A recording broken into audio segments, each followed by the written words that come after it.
Okay, so you're trying to convert a mod to FS25 without weird graphical issues. Here's how you fix it. So what you'll do is you'll hop into Blender where that model's located. So for this example, I'm converting my buddy's 4320 from FS22. What you'll do is you'll basically take the part that you want. So for this example, or this tutorial, I'll probably be UDIMing this engine here, the big old 404. Okay, so what you're going to do is you're going to take this engine model, make sure that every color that you want it to be. So for instance, the main engine block will be green, your wiring, some of your wires will be red, all that fun stuff will be set to the color that you want it to in Blender here. You're going to head over here, UV unwrap it, like I already did here, just leave it in that tile.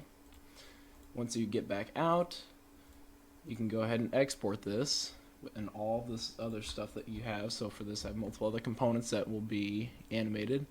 You go File, Export, i3D, and then we'll set this to just name it whatever you want. I'm gonna go, that's FS22 mods. Why don't we do Documents, My Games, 25 mods. Here we go, 404.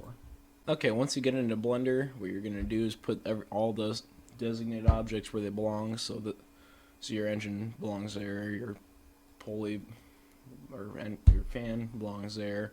Just put everything where it would have belonged back in 22. You're gonna make sure you have all your cast, receive, and tangents enabled. Tangents is enabled for your normal map if you do have one.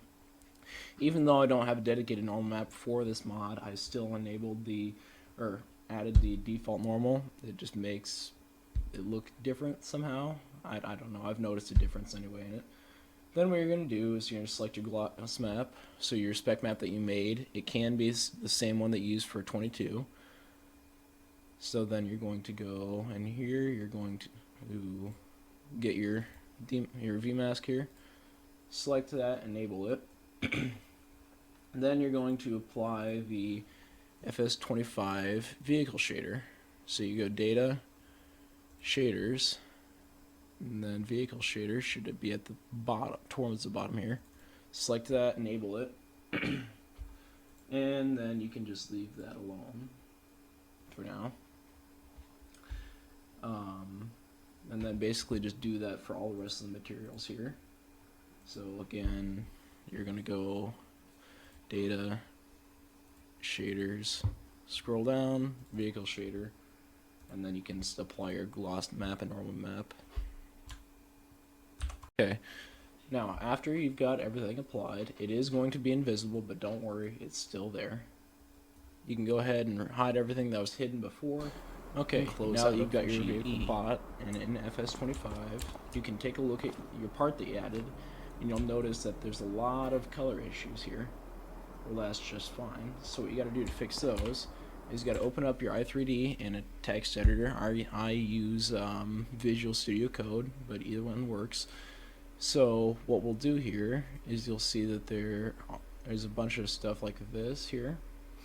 Well, what you can do is you can set that to, or you can just delete all of this beforehand and just select $data. Oops, put 2 datas there, that's fine, just like that. And then that fixes that. So now that you've got all your materials here and you've fixed all your file paths, it still causes that error with the textures. Well, that's just a simple fix. What I do is I go to Data, Vehicles, and you can look at any vehicle, but because I'm using a John Deere tractor, I'll go with a John Deere vehicle here. We'll open up the 3650, open with Visual Studio Code, and then we'll take a look at all the stuff they have here. So it looks like they've got multiple things for your non-metallics, so your fabrics, your leather, all of that's in here, and you've got your glass and you've got your paint. What we're going to do is we're going to basically copy what they did for their green material. So they had their John Deere 3650 John Deere green _ matte. So that's that green material that they're using for the paint. What we'll do is we'll basically just copy this. So we'll take the custom parameters and the custom maps, and then we'll just copy that. We can leave the texture or actually we'll copy the texture too, probably, but we can leave the normal map and gloss map. Those won't matter. We'll come out over here, and because we're working on the green material, we'll paste this just under green. This will be a reference. We'll delete it when we're done. We'll just paste that there. Whoops, paste that in the wrong spot, didn't I? Okay. Just do that. So now that that's in here, we'll change the we'll copy the normal map and gloss map. We'll just paste this, paste that under here. And then, so for your custom parameter, your color scale, that's set to something different. That's the old FS22 color for your John Deere, green. For FS25, it's different. Your color scale will be set to something like this. The color scale is the same. It's basically telling it's just basically reading your vehicle shader parameter that you have that set to. So if you want to set to that color, it'll read it and put it here.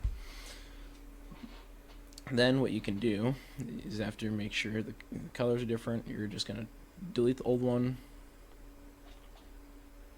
and just basically delete all of the old stuff. And you'll notice that it's referencing for texture field 19. And then all 16, 17, and 18. So what we'll do is we'll come over to here. We'll look for your file ID, because that's what it's calling for, that texture. And we're looking for 16, 17, 18, 19. Okay, so we'll find all those here. Control F, 16, and then if we just scroll all the way up to the top here, boom.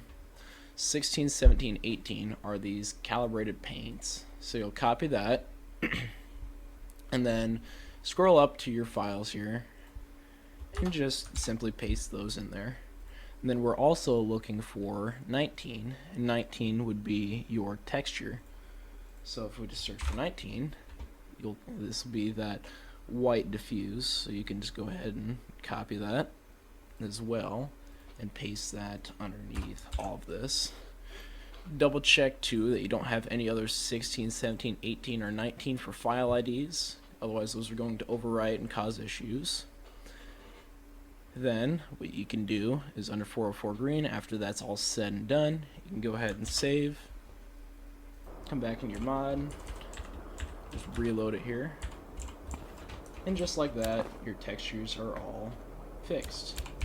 You can adjust some parameters in here, so if you want to change your clear coat, or your color, or even your smoothness, that's all here, so you can change that. Other than that though, that's how you fix your material in FS25. Now do note, this isn't perfect. I'm not the best at making tutorials, so if you have any questions, please comment down below. But other than that, this is how you fix your textures, and you will have to do this for every single material in your mod, which I know can be a little bit repetitive and annoying, but it's the way you have to do it if you want to bring something to 25.